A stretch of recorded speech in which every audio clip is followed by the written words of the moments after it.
بلکہ اور بھی ذکر بڑھے گا جب لوگوں میں یہ جذبہ ہوگا کہ ہم جانیں کہ حسین کون تھے، اور انسان کو بیدار تو ہو لینے دو، ہر قوم پکارے گی ہمارے ہیں حسین، یقیناً ہر قوم پکارے گی اور وقت دور نہیں ہے، چونکہ یہ ظلم و ستم جو آج روا رکھا جا رہا ہے، جب کہا جاتا تھا کہ اہل بیت کے ساتھ یہ ظلم ہوا تو لوگ کہتے تھے نہیں نہیں ایسا نہیں ہو سکتا، ایسا نہیں ہو سکتا، تو آج جو ظلم ہو رہے ہیں ان سے ثابت ہو رہا ہے یا نہیں؟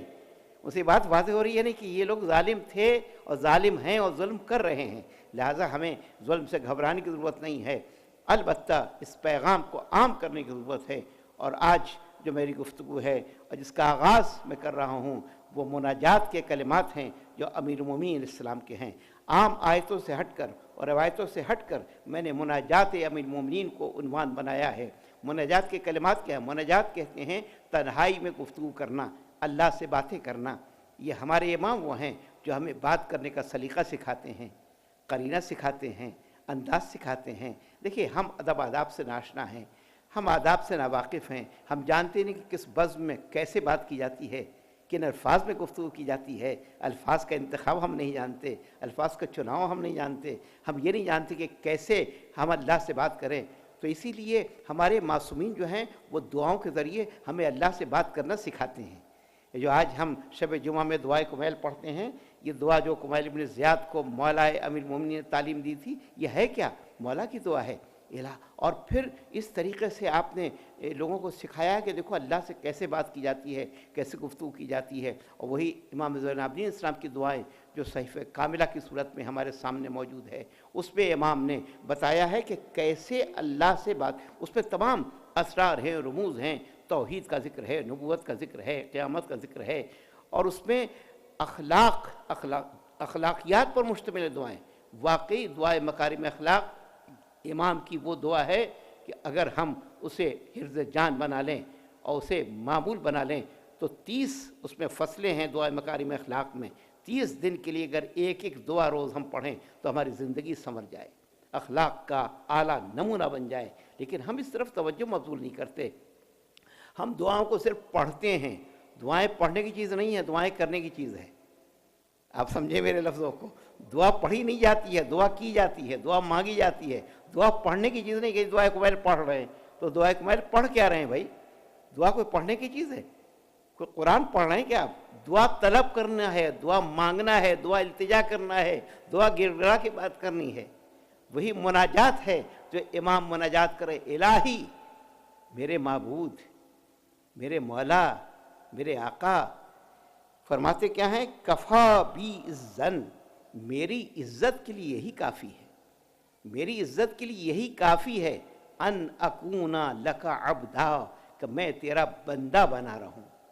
میری عزت کے لیے یہی کافی ہے کہ میں تیرا بندہ رہوں۔ بندگی میں میری عزت ہے، بندگی میں میری عزت ہے۔ کون کہہ رہا ہے؟ امیر المومنین، امام المتقین، جنہیں ہم مانتے ہیں، جنہیں ہم ظاہر ہے ہمارے لیے جو رہنما ہیں اور پیشوا اور امام ہیں، اور وہ کس کے ہیں؟ امیر المؤمنین ہیں، مومنوں کے امیر ہیں۔ تو ہم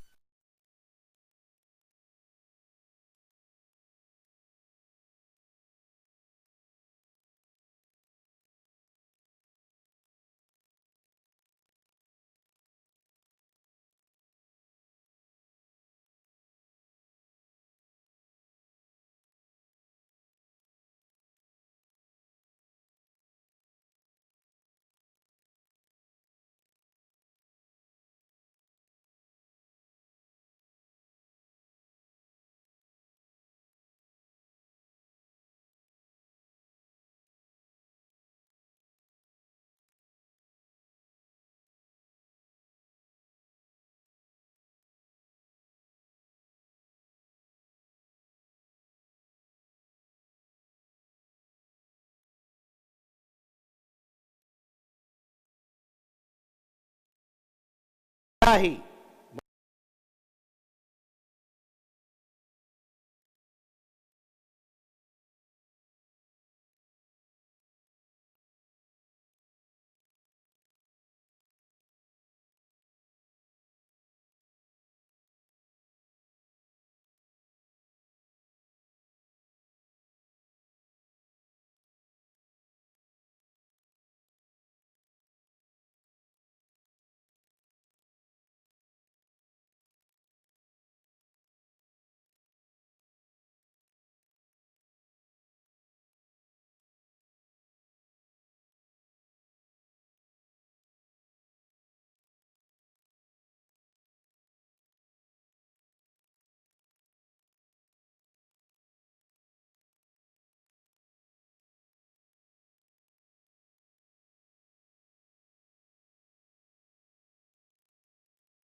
ان اکون لک عبدا، پروردگار میری عزت کے لیے یہی کافی ہے، اور کسی چیز کی ضرورت نہیں ہے کہ میں تیرا بندہ ہوں۔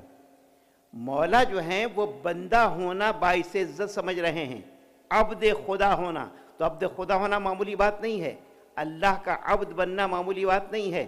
یہ عبد کون بنتا ہے؟ ہر شخص نہیں بن سکتا اللہ کا عبد بننا۔ یعنی میں بتانا چاہتا ہوں، آج بہت سے لوگ ہمارے بارے میں الزام لگاتے ہیں کہ جناب یہ شیعہ جو ہیں علی کو خدا سمجھتے ہیں، علی کی پرستش کرتے ہیں، علی جو ہیں ان کے لیے سب سے زیادہ ہیں۔ تو اس پہ کوئی شک نہیں کہ ہم حضرت علی کو علی مانتے ہیں، علی کے معنی بلند، تو جو بلند ہوگا اس کو بلند نہیں مانا جائے گا تو پست کیسے مانیں گے؟ تو جو بلند ہے وہ تو بلند رہے گا نا، ہر لحاظ سے بلند ہے، ہر فیلڈ میں بلند ہے، ہر شعبے میں بلند ہے، لیکن ہم خدا نہیں مانتے، اس لیے کہ علی کا خود قول ہے، الہی کفا بعزن ان اکون لک عبدا، پروردگار میری عزت کے لیے کافی کہ میں تیرا بندہ ہوں۔ اگر علی کو بندگی میں علی عزت محسوس کر رہے ہیں تو ہم کون ہوتے ہیں انہیں خدا بنانے والے؟ ہم کون ہوتے ہیں انہیں رب بنانے والے؟ علی رب نہیں ہے، ربوبیت علی کے لیے کچھ نہیں ہے، ربوبیت علی کے لیے کوئی حیثیت نہیں رکھتی۔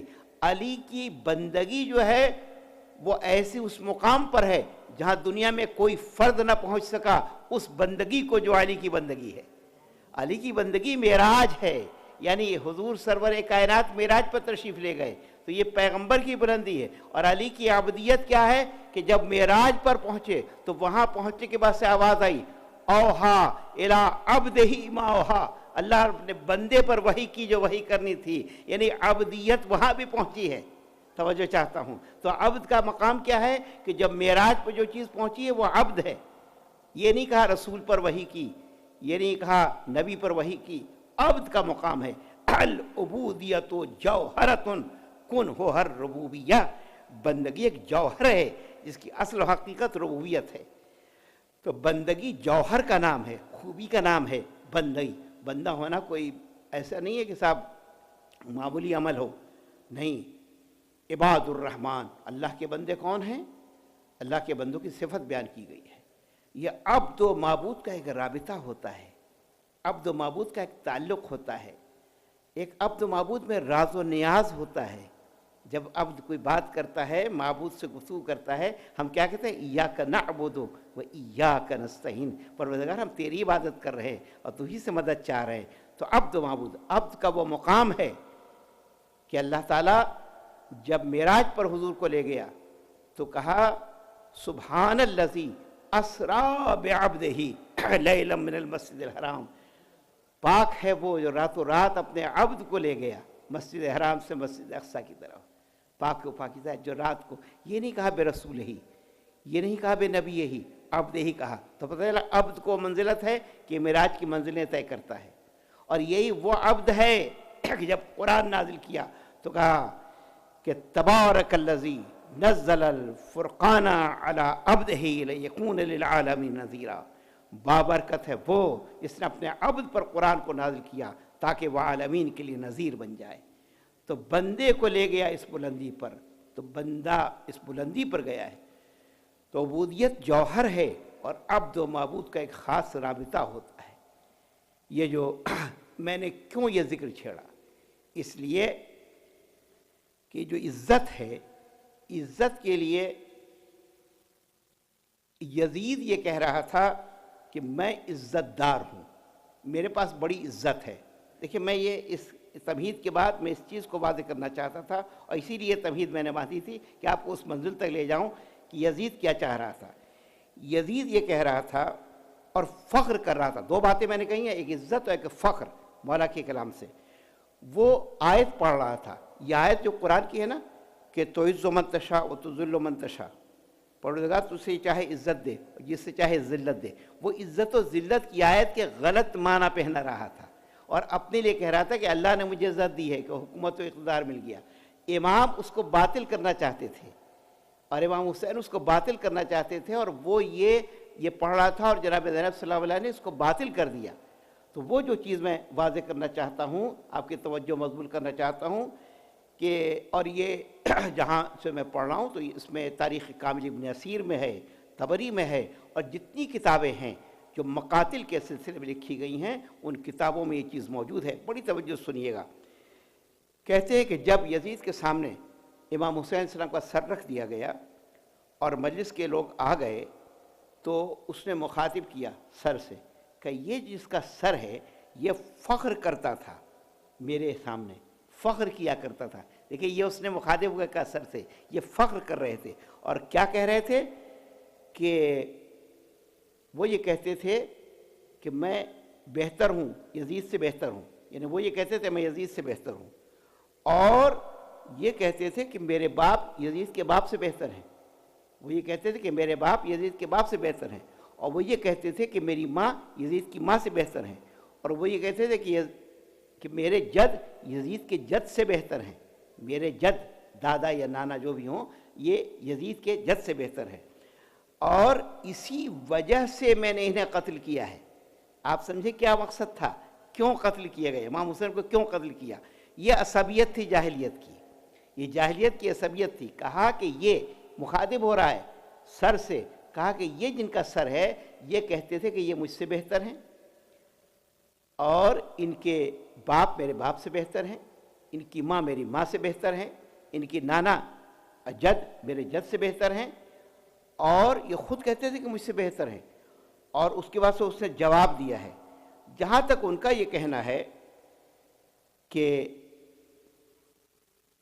میرے باپ یزید کے باپ سے بہتر ہے، تو اس کے بارے میں اس نے کہا کہ انہوں نے آپس میں جھگڑا کیا تھا، لڑائی کی تھی، اور پھر ایک صلح ہوئی تھی. وہ اس نے اس کو کہا، حالانکہ اس پر بھی میں انشاءاللہ بات کروں گا کہ یہ صلح کیا تھی، صلح کس طرح ہوئی. اور پھر کہا جہاں تک ماں کا تعلق ہے تو ظاہر ہے کہ یقیناً انہوں نے سچ کہا، فاطمہ بنت رسول اللہ میری ماں سے بہتر ہیں. انہیں حضرت علی کے لیے نہیں کہا کہ حضرت علی جو بہتر ہے معاویہ سے، یہ نہیں کہا. کہا کہ فاطمہ جو ہیں وہ میری ماں سے بہتر ہیں. اور جہاں تک جد کا تعلق ہے تو وہ یقیناً میرے جد سے افضل ہیں. کوئی شخص بھی جو اللہ پر ایمان رکھتا ہو اور قیامت کے دن پر ایمان رکھتا ہو وہ کیسے کہے گا کہ میں محمد سے بہتر ہوں؟ جہاں تک یہ کہنا ہے امام حسین کا کہ وہ مجھ سے بہتر ہے، تو غالباً انہوں نے یہ آیت نہیں پڑھی، قرآن نہیں پڑھا. قل اللہم مالک الملک تؤتی الملک من تشاء وتنزع الملک ممن تشاء وتعز من تشاء وتذل من تشاء. یہ آیت اس نے پڑھی. اس آیت کے غلط مطلب اس نے لیا. کیا معنی ہے اس کے؟ اللہم مالک الملک، اے اللہ تو ہی ملک کا عطا کرنے والا ہے. تؤتی الملک من تشاء، جسے چاہے تو اقتدار دے دے. تنزع الملک ممن تشاء، جسے چاہے تو اقتدار کو چھین لے. وتعز من تشاء، جسے چاہے عزت دے. وتذل من تشاء، جسے چاہے ذلت دے. بیدک الخیر، تمام خیر تیرے ہاتھ میں ہے اور تو ہر شے پر قدرت رکھتا ہے. یعنی اس آیت کے غلط معنی یزید لے رہا تھا اور غلط مفہوم لے رہا تھا، اور سیدہ زینب نے اس کے مفہوم کو ختم کر دیا اور باطل کر دیا، اور اس کے جوابات دیے گئے ہیں. میں صرف آپ کو بتانا چاہتا ہوں کہ مولا کائنات کا جو میں نے حوالہ دیا اور ان کے جملہ الہی کفا بالظن ان اکون لک عبدا، میری عزت کے لیے کافی کہ میں تیرا بندہ ہوں. کفا بی فخرن ان تکون ربا، اور میرا فخر یہ ہے کہ تو میرا رب ہے، اس سے بڑھ کر میرے لیے کوئی فخر نہیں. اور یزید فخر کیا کر رہا ہے؟ کس چیز پر فخر کر رہا ہے؟ دنیاوی حکومت پر، اقتدار پر، اور افضل اپنے آپ کو قرار دے رہا ہے، جبکہ مولا کائنات واضح کر چکے ہیں کہ وہ افضل نہیں ہو سکتا. اور اس بات کو میں نہج البلاغہ سے آپ کی خدمت میں پیش کرنا چاہتا ہوں، اور اس کے بعد سے انشاءاللہ امام رضا علیہ السلام کے بارے میں کچھ چیزیں پیش کروں گا آج کی حد تک، اور پھر کل سے انشاءاللہ اس کے بارے میں مکمل طریقے سے میں گفتگو کروں گا. یہ جو بات ہے نہج البلاغہ کا خط نمبر، لیٹر نمبر 28، آپ لوگ گھر پہ جا کے اس کو دیکھیے گا. لیٹر نمبر 28 ہے نہج البلاغہ میں. کہتے ہیں کہ اے معاویہ وَإِنَّكَ لَذَّهَابٌ فِي التِّيهِ، تو بڑا غرور ہے تجھ کو، اور تو غرور میں مبتلا ہے. مولا فرماتے ہیں اور تو جو ہے درمیان راہ سے ہٹ گیا ہے، حد اعتدال سے چلا گیا ہے، اور تجھے پتہ نہیں کہ ہم کون ہیں. ہم جو اپنا ذکر کر رہے ہیں وہ اللہ کی نعمت کا تذکرہ کر رہے ہیں، اللہ کی نعمت کا تذکرہ کر رہے ہیں. بِنِعْمَتِ اللَّهِ حَدِّثْ. اب دیکھیے کیا نعمت ہے، کس چیز کی وضاحت کی ہے، وہی جو فخر کر رہا تھا اسی کا جواب اس پہ ملے گا آپ کو. کہا کہ ان قومن استشہدوا فی سبیل اللہ، تعالی من المہاجر انصار، مہاجر و انصار میں بہت سے لوگ ہیں جو شہادت کے درجے پر فائز ہو گئے، مہاجروں نے اور انصار میں سے بھی، بدر میں، احد میں، خیبر میں، ہر جگہ، خندق میں مہاجر و انصار بہت شہید ہوئے۔ لکل فضل، ہر ایک کو فضیلت حاصل ہے، حتیٰ اذا استشہد شہیدنا، لیکن جب ہمارا کوئی شہید ہوتا ہے، ہمارا، اسے کہا تھا نا کہ افضل علی افضل ہے یا نہیں، اس نے کہا تھا، اب جواب مولا پہلے جواب دے چکے ہیں، کہا جب ہمارا کوئی شہید ہوتا ہے تو ہمارا شہید سید الشہداء ہوتا ہے، ہمارا شہید سید الشہداء ہوتا ہے، تمہارا بھی شہید ہوتا ہے، تمہارا شہید عام شہید ہے، اور ہمارا شہید سید الشہداء حضرت حمزہ سید الشہداء کے نام سے مشہور ہوئے۔ درود پڑھیں مل کر محمد والی وزارت، تو اسے سید الشہداء کہا جاتا ہے۔ وخصہ رسول اللہ صلی اللہ علیہ وسلم، اور رسول نے مخصوص کیا ب70 تکبیر عند صلاۃ علیہ، جب نماز پڑھی تو 70 تکبیریں کہی ہیں نبی نے، 70 تکبیریں، ورنہ آپ جب نماز پڑھتے ہیں تو کتنی 4 تکبیریں ہوتی ہیں نا، 5 پہ ختم نماز، یہی ہوتا ہے نا، 4 دعائیں ہوتی ہیں، 5 دفعہ تکبیر جب آپ نماز جنازہ پڑھتے ہیں۔ اور حضرت حمزہ کے لیے جب نماز جنازہ ہوئی کتنی تکبیریں؟ 70 تکبیریں پیغمبر نے کہیں، 70 تکبیریں۔ اس کے معنی جب ہمارا کوئی مرتا ہے تو سید الشہداء ہے، تو فرق ہوا یا نہیں؟ تمہارا جب انصار یا مہاجر کوئی مرا تو شہید ہے، اور ہمارا مرا تو سید الشہداء۔ اب آج کی بات اور ہے کہ جو اگر ڈوب کے مر جائے تو شہید ہے، ایکسیڈنٹ ہو جائے تو شہید ہے، یہی ہو رہا ہے نا آج کل۔ کیا ٹی وی پہ اناؤنس ہو رہا ہے کہ جی کسی طریقے سے موت آ جائے یا کوئی یہاں سے چلا جائے تو کوئی مار دے ان کو غیر دشمن تو وہ شہید ہو جائے گا۔ تو شہادت بہت سستی ہو گئی ہے، اور شہادت کی اب کوئی اہمیت نہیں رہی ہے۔ یعنی عجیب ہے، قاتل بھی شہید اور مقتول بھی شہید، دونوں شہید ہو گئے۔ ہسٹری میں لکھا ہے فلاں رضی اللہ نے فلاں رضی اللہ کو مار دیا، یہ ہسٹری میں لکھا ہوا ہے، یعنی وہ بھی رضی اللہ، قاتل بھی رضی اللہ، مقتول بھی رضی اللہ، وہ بھی رحمت اللہ علیہ، وہ بھی رحمت اللہ علیہ۔ تو یہ قاتل و مقتول دونوں کو شہادت کا درجہ دیا جا رہا ہے۔ مولا کیا فرماتے ہیں؟ یہ خط نمبر 28 ہے، اور اس میں مولا فرماتے ہیں کہ دیکھو جب تمہارا کوئی شہید ہوتا ہے تو صرف شہید ہوتا ہے، جب ہمارا کوئی شہید ہوتا ہے تو سید الشہداء ہوتا ہے، سید الشہداء ہوتا ہے، اور اس کے 70 تکبیریں پڑھی گئیں۔ اولا ترى ان قوما قطعت ایدیہم فی سبیل اللہ، کیا تم نے دیکھا بہت سے لوگ ہیں جن کے ہاتھ اللہ کی راہ میں یعنی ہاتھ قطع کر دیے جاتے ہیں۔ وَلِكُلٍّ فَضْلٌ، ہر ایک کو فضیلت حاصل ہے۔ حَتَّى اِذَا فُعِلَ بِوَاحِدِنَا، لیکن جب ہمارا کوئی ایسا ہو جس کے ہاتھ قلم کر دیے جائیں، ہمارا کوئی ایسا ہو جس کے ہاتھ قلم کر دیے جائیں، تو کہا جاتا ہے طیار فی الجنت ذو الجناحین، تو وہ جعفر طیار ہے جو فرشتوں کے ساتھ محو پرواز ہیں۔ نہ جانے کتنے لوگوں کے ہاتھ قلم ہوئے، لیکن ہمارا اگر کوئی فرد ہے اور اس کا ہاتھ قلم ہوتا ہے تو وہ جعفر طیار ہے۔ درود پڑھیں بکر محمد والی محمد پہ۔ مولا نے کتنے خوبصورت انداز میں فضائل بیان کیے ہیں کہ میں کوئی اپنی طرف سے بات نہیں بنا رہا ہوں، یہ کتاب میرے سامنے ہے، نہج البلاغہ عربی ورژن ہے میرے پاس، اور اس میں سے میں آپ کی خدمت پیش کر رہا ہوں۔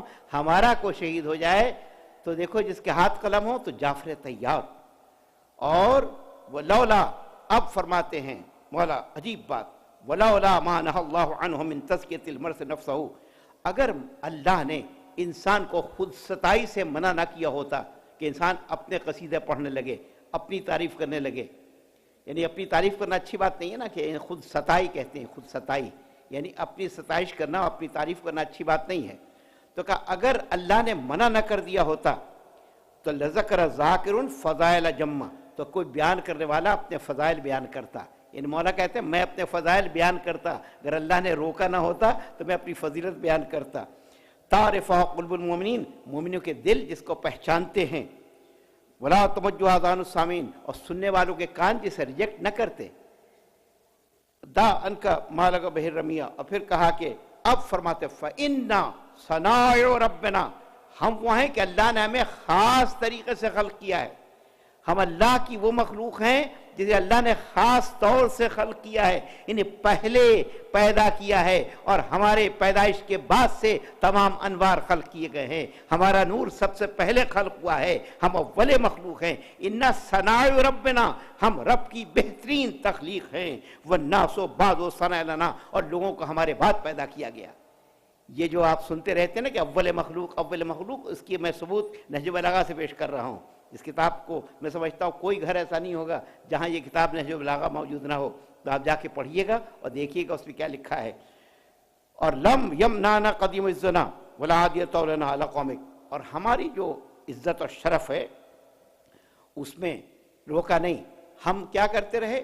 محض انسانیت کی خاطر تم سے ملتے رہے، تم سے باتیں کرتے رہے، ہم نے نکاح کیا اور لڑکیاں لیں اور دیں، نکاح کرتے رہے، فی الفائے بالکل ہم کفر کی منزل میں ساتھ ساتھ رہے۔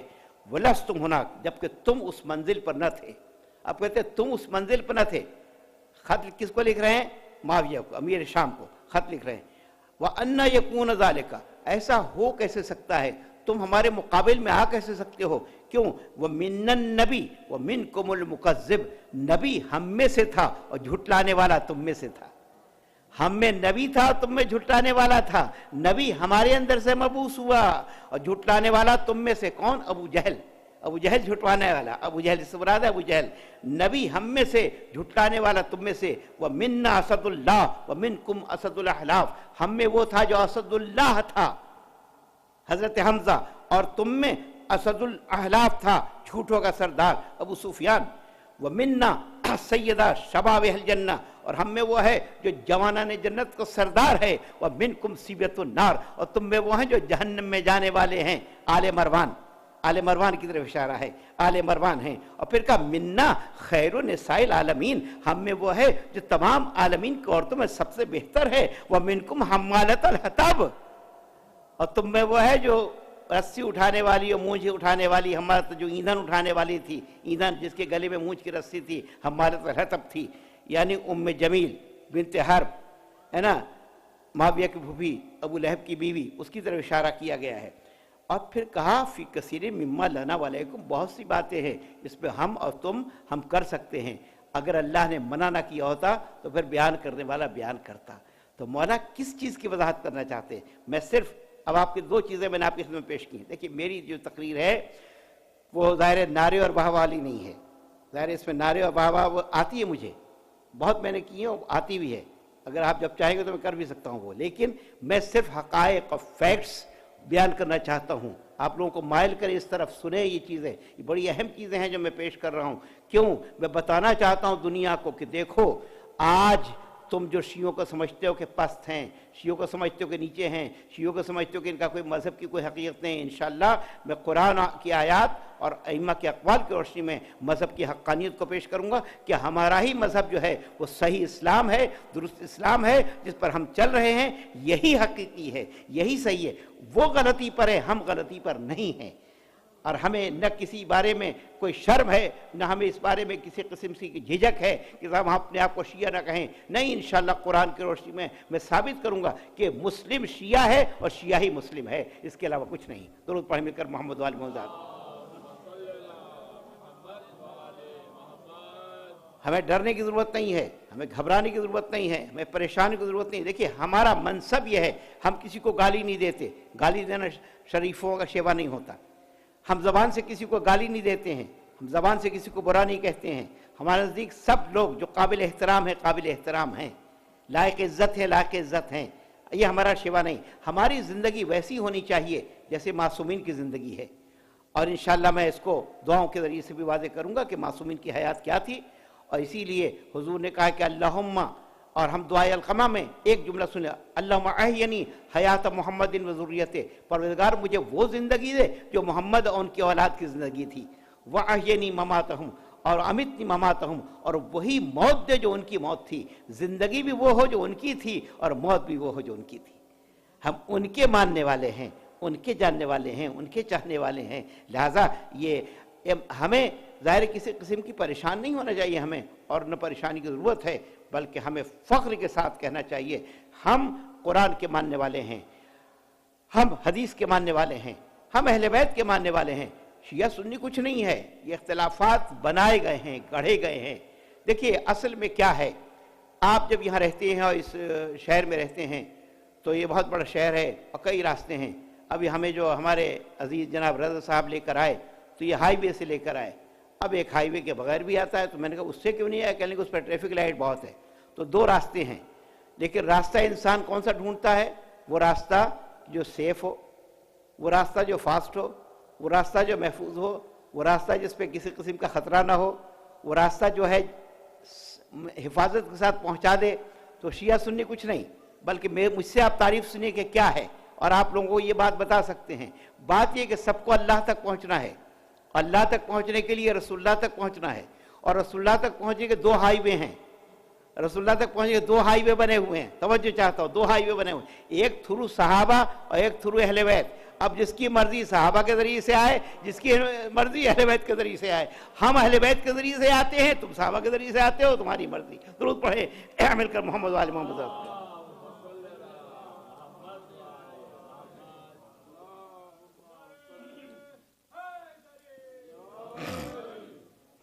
ہم لوگ کبھی بھی کسی کے خلاف کوئی بات نہیں کرتے ہیں، بلکہ ہمارا صرف اصل مقصد یہی ہے کہ ہم دنیا کو واضح کر دیں کہ حقانیت کیا ہے اور حقیقت کیا ہے۔ اور نہج البلاغہ اس کے بارے میں سب مانتے ہیں کہ یہ امام الکلام، کلام الامام، امام الکلام ہے، امام کا کلام، کلام کا امام ہے۔ اور سید رضی سے پہلے بھی نہج البلاغہ، بلکہ بعض لوگوں انشاءاللہ میں لے کر آؤں گا، دوسرے لوگوں نے بھی اس کلام کو جمع کیا ہے، اور سید رضی سے پہلے بھی بہت سے لوگوں نے یہ تحریریں جمع کی ہیں، اور یہ حضرت علی کے خطوط کا بھی مجموعہ جماعت اسلامی والوں نے بھی شائع کیا ہے، اور انشاءاللہ میں آپ کی خدمت پیش کروں گا، دکھاؤں گا۔ تو بہت سی باتیں ہیں، آج کی حد تک صرف میں اس بیان کو یہاں روکتے ہوئے امام رضا علیہ السلام کا تذکرہ چاہتا ہوں، وہ امام کہ جن کے بارے میں آپ نے سنا مرثیے میں کہ یہ راضی بھی تھے، رضا بھی تھے، مرتضیٰ بھی تھے، یعنی یہ وہ تھے کہ دوست بھی ان پر راضی، دشمن بھی ان پر راضی، سب چونکہ ان کی ذات پر راضی تھے اس لیے الرضا ہیں، ورنہ علی نام ہے نا، علی ابن موسیٰ الرضا، علی نام علی ہے، یہ جو سلسلہ چلا ہے نا، علی ابن ابی طالب اور پھر علی ابن الحسین اور پھر یہ تیسرے علی ہیں علی ابن موسیٰ الرضا، تو یہ تیسرے علی ہیں اس سلسلے کے۔ تو اب علی ابن موسیٰ الرضا المرتضیٰ، یعنی دوست بھی راضی، دشمن بھی راضی، اور آپ ہی وہ صاحب منزلت ہیں کہ جب بھی کوئی مسافر سفر کے لیے جاتا تھا تو چونکہ آپ کے نام کا سکہ جاری ہوا تھا، آپ کے نام کا سکہ اور اس پر نام لکھا ہوا تھا، تو اسی لیے جب مسافر جاتا تھا تو ان کی ضمانت پہ جاتا تھا، جو امام ضامن باندھا جاتا ہے، کیوں؟ اصل میں ان کے نام کا سکہ جاری ہوا تھا اور ان کا نام اس پر موجود تھا، تو گویا کہ امام کا نام اگر کسی سکے پر ہو تو سفر کی ضمانت بن جایا کرتا ہے۔ اس لیے اس امام ضامن کو بہت سے لوگوں نے بڑے بڑے، آپ نے دیکھا ہوگا اس زمانے کے جتنے سے، چاہے اس کا تعلق کسی بھی فرقے سے ہو، سب امام ضامن مانتے تھے اور جانتے تھے کہ امام کی ضمانت میں ہو، تو اگر جو امام کی ضمانت میں آ جائے اسے نجات مل جاتی ہے، وہ کامیاب ہو جاتا ہے، جو ضمانت پا جائے ان کی، تو یہ امام کی عظمت ہے، امام کا مقام، بڑے کام ہیں امام کے۔ یہ امام وہ ہیں کہ جن کی سند سے جو روایات ہیں وہ مسند امام رضا کے نام سے 2 جلدوں موجود ہیں، آپ کی سند سے جو احادیث مروی ہیں، اور آپ کا علمی کارنامے بہت زیادہ ہیں، اور جن میں سے یہ ملتا ہے کہ جب آپ پہلی مرتبہ جا رہے تھے اور سفر کر رہے تھے اور نیشاپور کے مقام پر پہنچے ہیں، نیشاپور جہاں آپ جانتے ہیں کہ سفر کرنے والے جب جاتے ہیں زائرین تو نیشاپور بھی جاتے ہیں، اور نیشاپور کا فیروزہ، اور یہ چیزیں فیروزہ میرے پاس نہیں ابھی، یہ فیروزہ مشہور ہے نیشاپور کا، تو وہاں نیشاپور بڑی خاص جگہ، اس زمانے میں بہت بڑی آبادی تھی، یعنی یہ جو شہر ہے مشہد سے بھی بڑا تھا اس وقت آبادی کے لحاظ سے، مشہد تو بعد میں امام کی وجہ سے آباد ہوا، بالکل اسی طرح سے جیسا نجف ہے کہ نجف اس وقت نہیں تھا، نجف تو بعد میں ہوا نا، پہلے کوفہ تھا، اور کوفہ کا آپ ذکر سنتے ہیں، تو نجف تو تھا بھی نہیں، نجف امام کا دفن ہوا اس کے بعد سے نجف کی آبادی بڑھی اور نجف بڑھ گیا، ورنہ نجف نہیں تھا، تو پہلے نیشاپور بہت بڑا تھا۔ نیشاپور میں امام کا استقبال ہوا، اور جب امام کا استقبال ہوا تو بہت سے لوگ کہتے ہیں 40,000 افراد، اور اس میں 20,000 تو وہ تھے جو صرف لکھنے والے تھے، لکھنے والے، اس زمانے میں لکھنے والوں کی تعداد تھی جو قلم دوات، اس زمانے میں پین نہیں تھا یا بال پین نہیں تھا، بلکہ دوات بھی رکھنی پڑتی تھی، ڈبو ڈبو کے لکھنا ہوتا تھا، تو لکھنے والے 20,000 کی تعداد میں موجود تھے، اور بہت بڑا مجمع تھا، جہاں 20,000 لکھنے والے ہوں تو وہاں سننے والے اور سمجھنے والے اور پھر لوگ کتنے ہوں گے، بڑا جمع غفیر تھا۔ تو وہاں ایک اسلم طوسی ابو ذر رازی جو بہت بڑے محدث ہیں، وہ محدث کہتے ہیں کہ آئے اور امام کی خدمت پہنچے کہ مولا، اے سلسلہ نبوت کے فرد، اے صاحب منزلت، اے صاحب فضیلت، ارنا الوجہ المبارک، آپ ہمیں اپنا بابرکت چہرہ دکھا دیں، ہم چاہتے ہیں آپ کے چہرے کی زیارت کرنا، آپ کے چہرے کی زیارت کرنا۔ کہتے ہیں پردہ ہٹا اور امام کا چہرہ نظر آیا۔ جب امام کے چہرے کو لوگوں نے دیکھا تو دیکھ کے لوگوں کی آنکھوں میں آنسو آ گئے، لوگوں نے گریہ اور بکا شروع کر دیا، رونے لگے امام کا چہرہ دیکھ کر، اور اس کے بعد سے کہا آپ کوئی روایت بیان کریں، ہم چاہتے ہیں آپ سے روایت کو سننا، اس لیے کہ لوگ بہت عرصے سے فرزند رسول سے روایت سننے کو ترس رہے تھے۔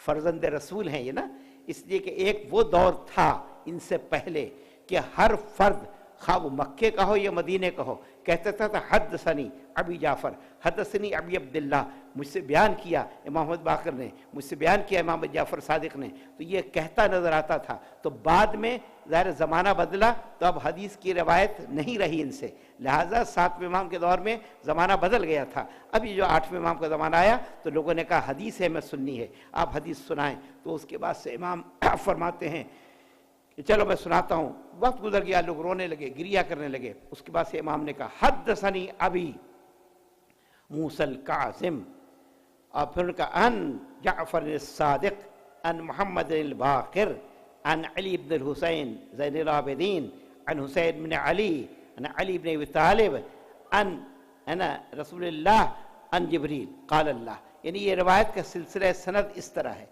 کہ امام علیہ السلام نے کہا کہ میں نے سنا 7ویں امام سے، وہ کہتے ہیں میں نے سنا 6ٹھے امام سے، وہ کہتے ہیں میں نے سنا 5ویں امام سے، وہ کہتے ہیں میں نے سنا 4تھے امام سے، وہ کہتے ہیں میں نے سنا 3رے امام سے، وہ کہتے ہیں میں نے سنا علی بن ابی طالب سے، وہ کہتے ہیں میں نے سنا رسول اللہ سے، رسول کہتے ہیں میں نے سنا جبریل سے۔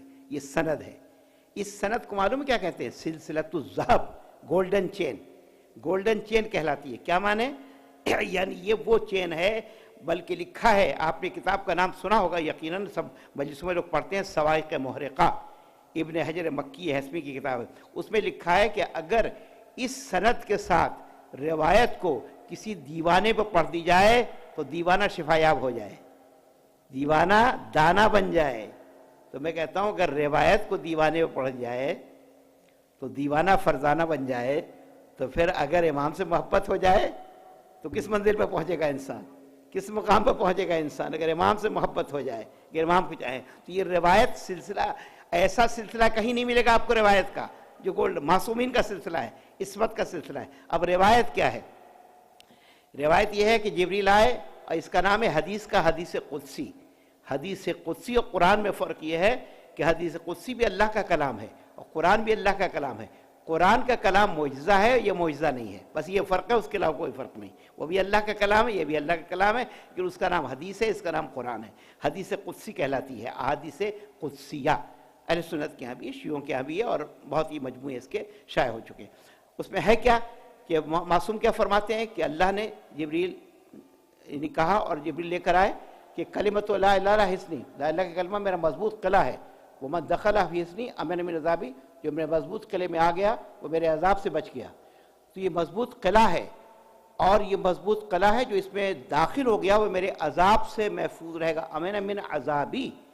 کلمۃ لا الہ الا اللہ حصنی، لا الہ کا کلمہ ایک ہے نا، یہ مضبوط قلعہ ہے، جسٹ لائک اے فورٹ، اور جس قلعے میں آ جائے گا وہ عذاب سے محفوظ رہے گا۔ اسی لیے حدیث ہے قولوا لا الہ الا اللہ تفلحوا، کہو لا الہ تم فلاح پا جاؤ گے۔ تو لا الہ میں بہت بڑا پاور ہے، بڑی طاقت ہے، بڑی قوت ہے۔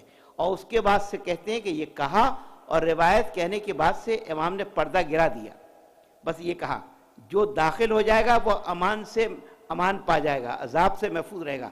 سواری چلی، جب چلنے لگی تو پھر پردہ اٹھا، کہا بشرطہا و شروطہا و انا من شروطہا، کہ اس کی کچھ شرطیں ہیں، سم کنڈیشنز ہے نا، کچھ شرطیں ہیں اور شرائط ہیں، اور میں بھی ان شرطوں میں سے ایک ہوں۔ اس کے معنی شرائط کے بغیر کوئی جنت میں نہیں جا سکتا، کامیاب نہیں ہو سکتا۔ اس کے معنی بیان کرنے والا کہہ رہا ہے کہ میں ان شرطوں میں سے ایک ہوں، یعنی تسلیم کرنا ہوگا امامت کو بھی، تسلیم کرنا ہوگا نبوت کو بھی، تسلیم کرنا ہوگا اللہ کو، نبی کو اور امام کو، جبھی تم جاؤ گے اور عذاب سے محفوظ رہو گے۔ درود پڑھیں مل کر محمد و آل محمد ذات۔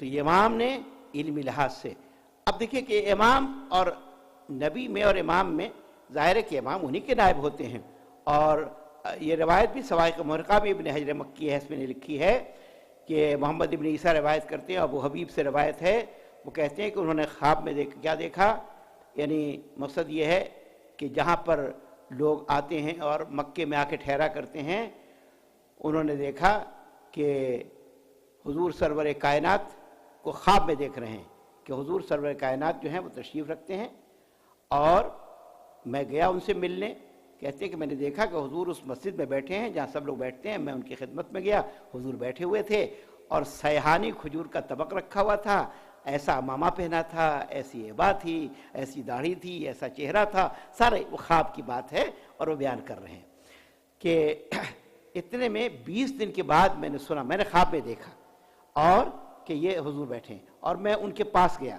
ابھی کہتے ہیں خواب اپنے، میں ان کے پاس گیا اور ان کے پاس کھجوریں رکھی ہوئی تھیں، وہ ہر ایک کو کھجور مٹھی بھر بھر کے دے رہے تھے، تو مجھے بھی انہوں نے مٹھی بھر کے کھجور دی۔ جب میں نے کھجوروں کو کاؤنٹ کیا تو 18 کھجوریں تھیں، آنکھ کھل گئی، تو میں سمجھا کہ اب میری زندگی کے 18 سال باقی ہیں، تعبیر میں نے یہ لی، بس 18 سال زندہ رہوں گا پھر دنیا سے چلا جاؤں گا۔ کہتے ہیں 20 دن گزرے تھے کہ وہیں پر امام تشریف لائے، امام علی رضا علیہ السلام تشریف لائے، اور جب امام رضا تشریف لائے تو میں ان سے ملنے گیا، جب مجھے معلوم ہوا، درود پڑھ مل کر محمد علیہ وسلم پہ، میں ان کی خدمت میں حاضر ہوا، میں ان سے ملنے گیا، تو میں نے کیا دیکھا، چہرہ بالکل ویسے ہی، امامہ ویسے ہی، ابا ویسے ہی، بالکل وہی جو خواب میں نے جس طرح رسول اللہ کو دیکھا تھا وہی بالکل منظر نظر آیا۔ اب جب میں قریب پہنچا اور قریب پہنچنے کے بعد سے میں گیا اور میں نے مصافحہ کیا، ہاتھوں کو بوسہ دیا، امام نے مٹھی بھری اور کھجوریں مجھے دی۔ اب ظاہر ہے خواب تو ان کے ذہن میں تھا، دیکھیے امام سے پہلی مرتبہ مل رہے ہیں وہاں، خواب ان کے ذہن میں ہے، اب کہہ لیا فوراً گنا انہوں نے کھجوروں کی تعداد کو، اب جو کاؤنٹ کیا تو 18 کھجوریں تھی، 18 کھجوریں تھی، تو معلوم ہے کیا کہتے ہیں، آگے بڑھے، امام زدنی والا کچھ اس میں اضافہ کیجئے، کہا اگر میرے جد نے خواب میں تمہیں زیادہ دی ہوتی تو میں تمہیں زیادہ عطا کر دیتا۔ درود پڑھیں مل کر محمد و آل محمد۔ دیکھیے خواب وہ شخص دیکھ رہا ہے اور امام تعبیر اس کی دے رہے ہیں، امام تو امام وہی ہوتا ہے جو خواب کی تعبیر اس طرح پیش کرتا ہے، اس طرح پیش کرتا ہے۔ یہ امام رضا کی عظمت ہے، امام رضا کا یہ مقام ہے، امام رضا کی حیثیت ہے۔ میرے پاس زیادہ وقت نہیں ہے جو میں زیادہ تذکرہ کروں، بہرحال یہ کہ یا علی، حضور نے فرمایا یا علی کفی و کف العدل سواء، اے علی میرا ہاتھ اور تمہارا ہاتھ عدل میں برابر ہے، جیسا میرا ہاتھ ہے ویسا تمہارا ہاتھ ہے، عدل میں دونوں برابر ہیں۔ یعنی امام وہی ہوتا ہے صحیح معنی میں جو نیابت کا حق رکھتا ہے، جو حضور کا جو عمل ہے اگر خواب میں وہ عمل ہو تو تعبیر اس کی یہ پوری کر کے دکھا دے، یہ واضح کر کے دکھا دے، یہی امام ہوتا ہے۔ اور اسی امام کی کیفیت ہوتی ہے۔ موسیٰ ابن سیار، مناقب نے شراشب کتاب کا نام ہے، جو مناقب کی کتاب ہے، اس میں لکھا ہے کہ امام جب جا رہے تھے طوس کے قریب پہنچے، طوس کے قریب، بس آخری کلام ہے، طوس کے قریب جب پہنچے ہیں تو وہاں پر دیکھا ایک جنازہ جا رہا ہے۔ امام نے کہا کہ اترو، موسیٰ ابن سیار اتر پڑے، امام نے جنازے کو کندھا دیا، جنازے کو، دیکھیں امام پہلی مرتبہ آ رہے ہیں، ایک جنازہ جا رہا ہے وہاں، جنازے کو کندھا دیا۔ امام کیا سکھا رہے ہیں؟ ٹھیک ہے امام ہے نا اپنی جگہ پر، لیکن ایک مومن کا جنازہ ہے تو کندھا دینا چاہیے، یعنی جنازے میں مشاعیت یہ ضروری ہے، یہ لازم ہے، دفن و کفن میں شریک ہونا یہ مومن کی ذمہ داری ہے۔ امام درس دے رہے ہیں، سکھا رہے ہیں، کندھا دیا اور اس کے بعد سے قبر تک گئے، قبرستان تک گئے۔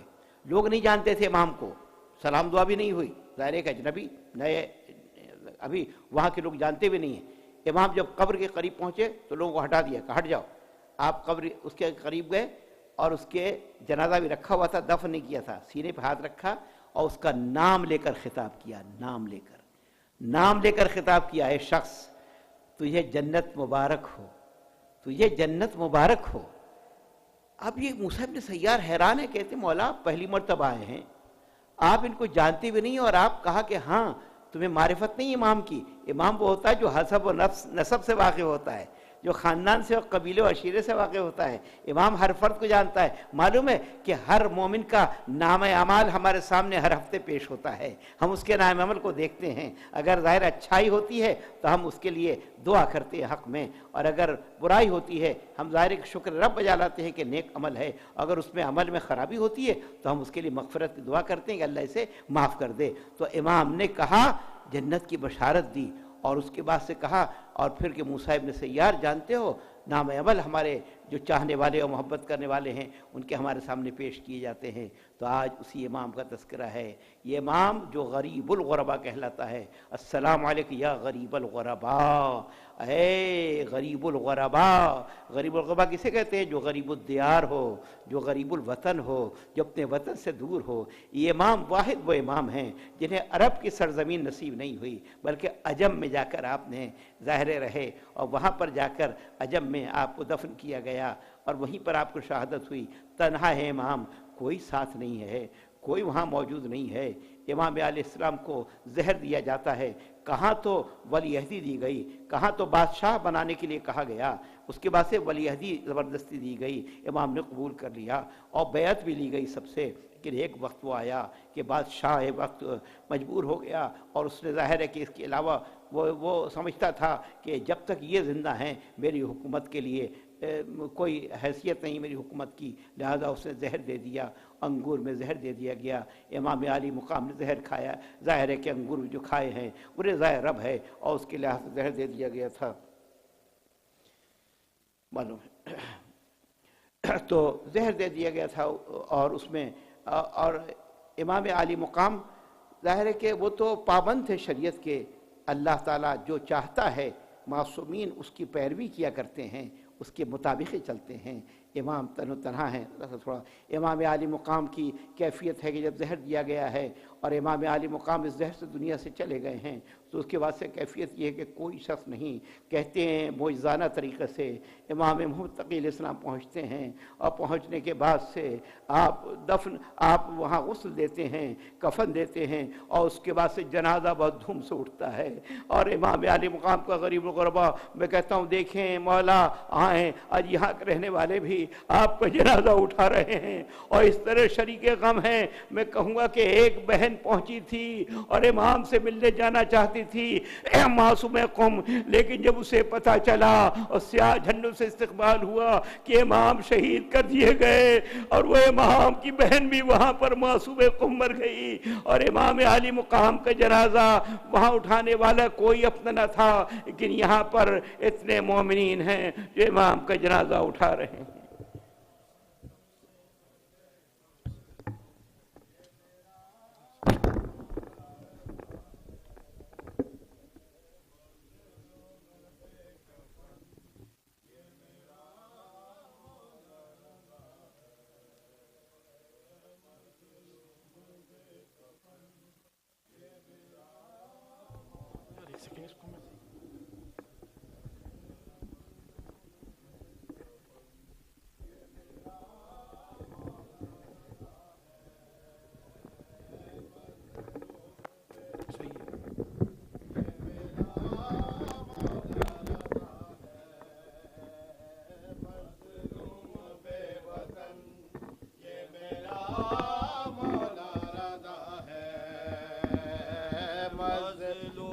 بے وطن یہ میرا مولا رضا ہے، ہائے جس کو زہر لو گو مسلمان نے دیا ہے، ہائے جس کو زہر لو گو مسلمان نے دیا ہے، مظلوم بے وطن یہ میرا مولا رضا ہے۔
میرا مولا رضا ہے ہائے جس کو زہر لو گو مسلمان نے دیا ہے ہائے جس کو زہر لو گو مسلمان نے دیا ہے مظلوم بے وطن یہ میرا مولا رضا ہے مظلوم بے وطن یہ میرا مولا رضا ہے مظلوم بے وطن سب جواب دیں یہ میرا مولا رضا ہے مظلوم بے وطن یہ میرا مولا رضا ہے مظلوم بے وطن یہ میرا مولا رضا ہے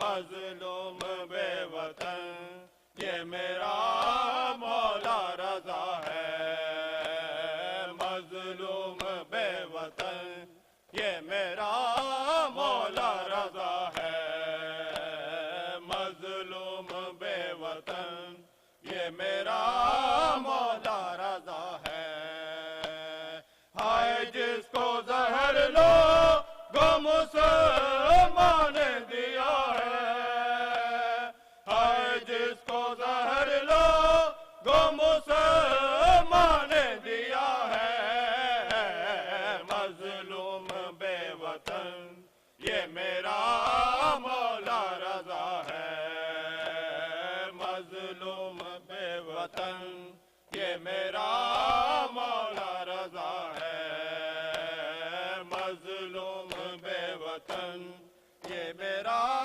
مولا رضا ہے مامون عباسی کی عنایت ہے یہ لوگوں ہائے آل پیغمبر سے عداوت ہے یہ لوگوں سیدوں پہ ذرا دیکھو یہ امت کی وفا ہے مظلوم بے وطن یہ میرا مولا رضا ہے مظلوم بے وطن یہ میرا مولا رضا ہے مظلوم بے وطن یہ میرا مولا رضا ہے مظلوم بے وطن یہ میرا مولا رضا ہے ہائے جس کو زہر لو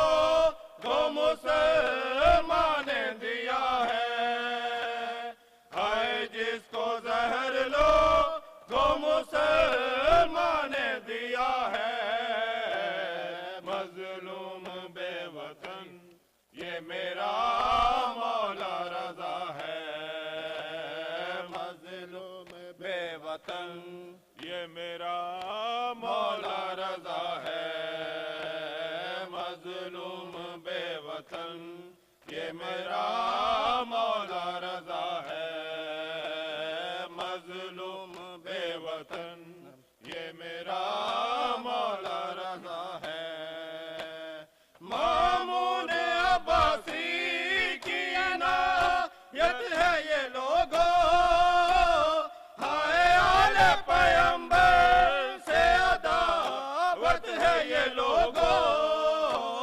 سیدوں پہ ذرا دیکھو یہ امت کی وفا ہے سیدوں پہ ذرا دیکھو یہ امت کی وفا ہے مظلوم بے وطن یہ میرا مولا رضا ہے مظلوم بے وطن یہ میرا مولا رضا ہے مظلوم جواب دیں بے وطن یہ میرا مولا رضا ہے مظلوم بے وطن یہ میرا مولا رضا ہے مظلوم بے وطن یہ میرا مولا رضا ہے مامون عباسی کی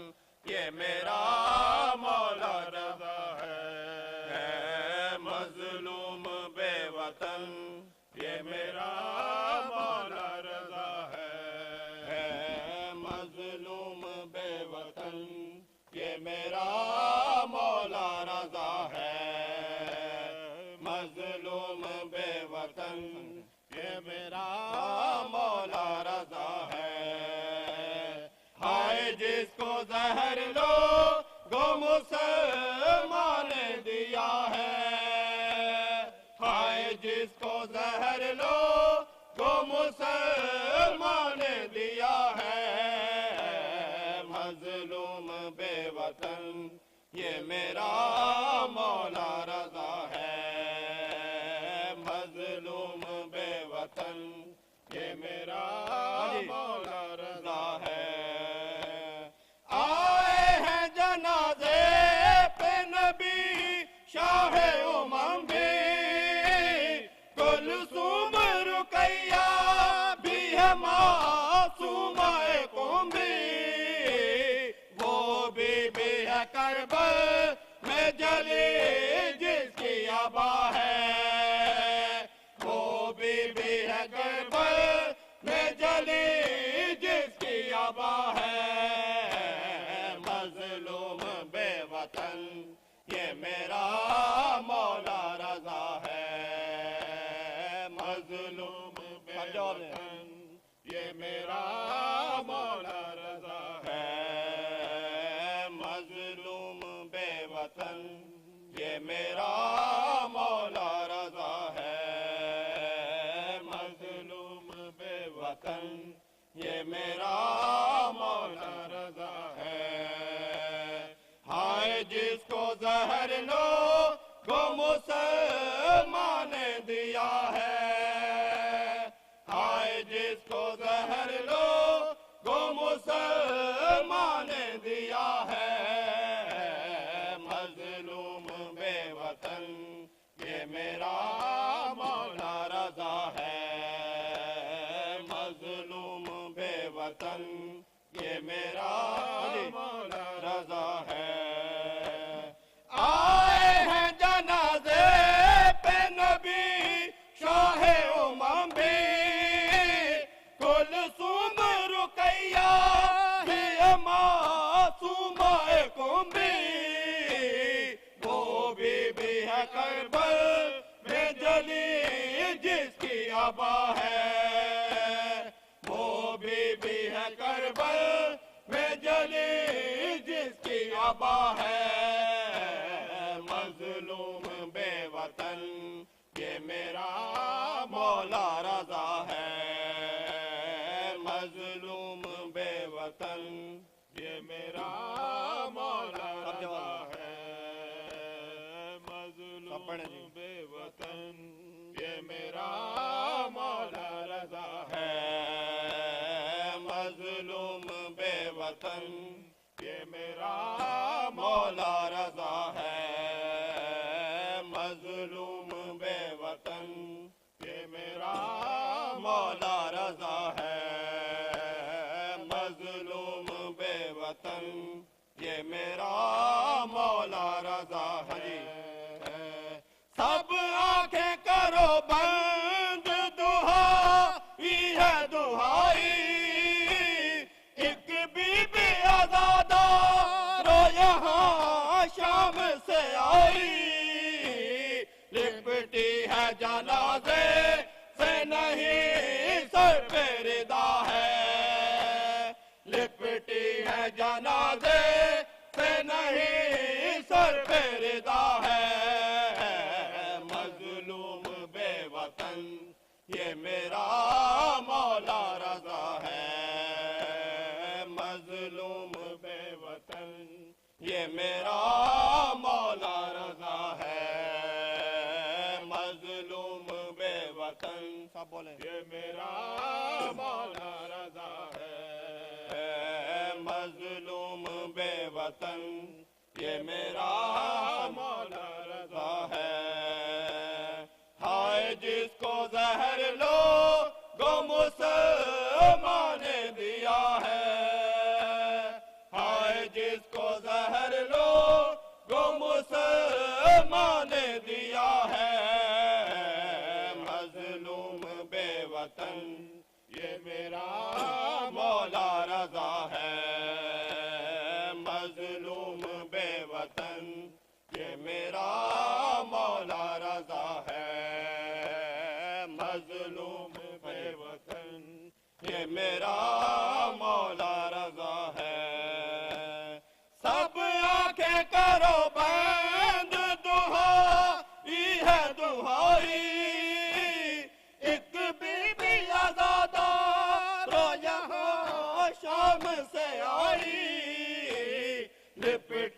ہے جنازے سے نہیں سر پہ ردا ہے، لپٹی ہے جنازے سے نہیں سر پہ ردا ہے، مظلوم بے وطن یہ میرا مولا رضا ہے، مظلوم بے وطن یہ میرا مولا رضا ہے، مظلوم بے وطن یہ میرا مولا رضا ہے، مظلوم بے وطن یہ میرا مولا رضا ہے، مظلوم بے وطن یہ میرا مولا رضا ہے، مظلوم بے وطن یہ میرا مولا رضا ہے،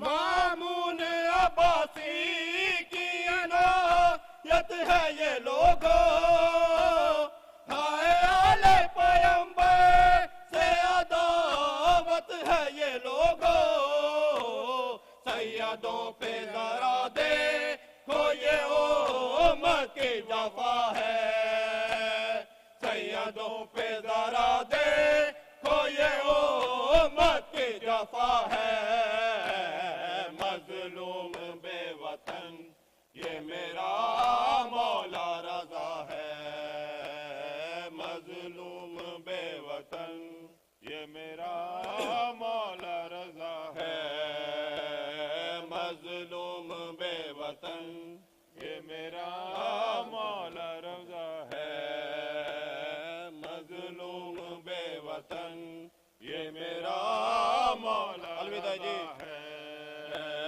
مظلوم بے وطن یہ میرا مولا رضا ہے، سب آنکھیں کرو بند دعائی ہے دعائی، ایک بی بی آزادہ جو یہاں شام سے آئی، لپٹی ہے جنازے سے نہیں سر پہ ردا ہے، لپٹی ہے جنازے سے نہیں سر پہ ردا ہے، مظلوم بے وطن یہ میرا مولا رضا ہے، مظلوم بے وطن یہ میرا مولا رضا ہے، مظلوم بے وطن یہ میرا مولا رضا ہے،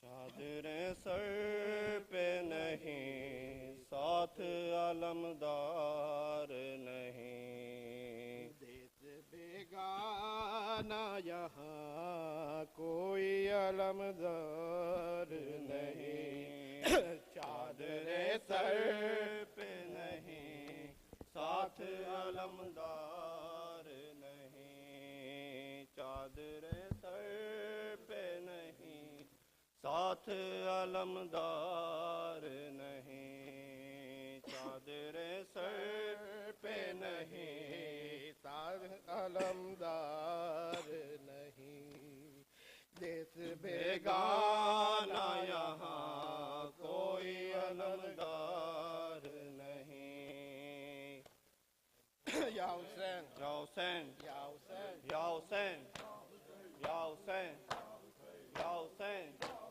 یا حسین یا حسین یا حسین یا حسین یا حسین، پتہ نہیں آواز کو کیا ہوا،